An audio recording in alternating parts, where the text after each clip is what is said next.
አንዱን በመጥፎ ጎረቤት አላህ ፈተነው። በቃ ፈተና የከፋ ፈተና ነው። በመጥፎ ጎረቤት አላህ ፈተነው። ነብዩ ዘንዳ መጣና እኔ ጎረቤት አለኝ አዛ የሚያረገኝ የሚያስቸግር ጎረቤት አለኝ፣ እንደው ሰላሜ ይነሳኝ ምን ይሻለኛል ብሎ ጠየቃቸው። فقال رسول الله صلى الله عليه وسلم انطلق ሂድ ቶሎ فأخرج متاعك إلى الطريق ሂድና የቤትክን ቁሳቁስ በሙሉ ውጭ አውጣው አሉት። ቶሎ ሂድና እንጠልቅ ማለት በፍጥነት ሂድ ማለት ሄደህ ቤት ውስጥ ያለውን ጓዝህን የቤትክን ቁሳቁስ አልጋውን፣ ድስቱን፣ ሳህኑ ምናምን ውጭ አውጣ፣ መንገድ ላይ አውጣው አሉት። إلى الطريق መንገድ ላይ አውጣው በቃ እዛ ላይ ከምሮ ከዚያስ فانطلق فأخرج متاعه ለምን አይባሉ ነብዩ ሰለላሁ ዐለይሂ ወሰለም በቃ እሳቸው የተናገሩት ነገር ጠቃሚ ነው፣ ሕክማ አለው፣ የሆነ ሚስጥር አለውና ሙእሚን ደግሞ እሳቸው ያሉትን ነው የሚተገብረው። ለምን ምናምን እዛ ውስጥ አይገባም አይደል? ሷሃባዎች እሳቸውን መታዘዝ ነው ስራቸው። فذهب الرجل وأخرج متاعه إلى الطريق ሄደና እቃውን በሙሉ ጓዙን ውጭ ላይ አውጥቶ አስቀመጠው። فاجتمع الناس عليه የአካባቢ ሰዎች በሙሉ ተሰባሰቡ።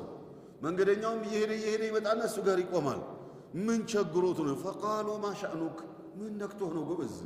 ምን ነው በደህና ነው አያገሌ እያለ ሁሉም ኃላፊ አግዳሚ ሁላ ይጠይቋል፣ የሚያቀውም የማያቀውም። قال الإيجار يؤذيني እኔ የከፋ ጎረቤት አለኝ። فذكرت للنبي صلى الله عليه وسلم ይህንን ነገር ሄድኩና ለሳቸው ነገርኳቸው።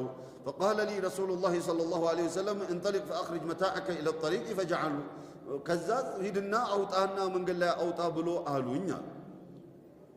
ኢዘን እንደዛ ብለው ሲሉኝ ይሄው ተግባራዊ ያደረኩት አወጣሁት ብሎ አላቸው። አላፊ አግዳሚው ምን ማለት ጀመረ? ጌታዬ አላህ ያ ረቢ ከረሕመትህ አርቀው፣ ጌታዬ አላህ አዋርደው እያለ ሁሉም አላፊ አግዳሚው በሙሉ እሱን መርገም ጀመረ። ያ ወሬ እሱ ጋር ደረሰ። ራያ ገሌ እያስረገመህ ነው ያለው፣ አላፊ አግዳሚው ላይ እየረገመህ ነው፣ ይሄው እቃውን አውጥቶ እንደዚህ ብለውኛል ነብዩ ብሎ ኧረ እባክህ ተዳረክ ቶሎ ብለህ ለራስህ ድረስለት ብለው አሉት። ተመለስ ወደ ቤትህ፣ እቃህንም አስገባ ወደ ቤት። በቃ ፈወላሂ ላ ኡዚከ ካሁን በኋላ በአላህ እምልልሃለሁ በፍጹም ማዛ አላረገም፣ በቃ ቃል ገባልሃለሁኝና ወደ ቤት አስገባል። الحديث رواه الإمام البخاري رحمه الله في أدب المفرد መቼም ኢማም አልቡኻሪ ያመጡት እንደሆነ ያ ሐዲስ ደረጃውን የምታውቁት ነው። ኦኬ على كل حال በዚህ ደረጃ ሄዶ እንደው ወልየል አምር ጋር ሄዶ ክስ አቤቱታ እስከ ማቅረብ የሚያስደርስ አዛ የሆነ ጎረቤት ይሆናል። ክስ ማለት እኮ ነው ይሄ ፋይሉን የከፈተበት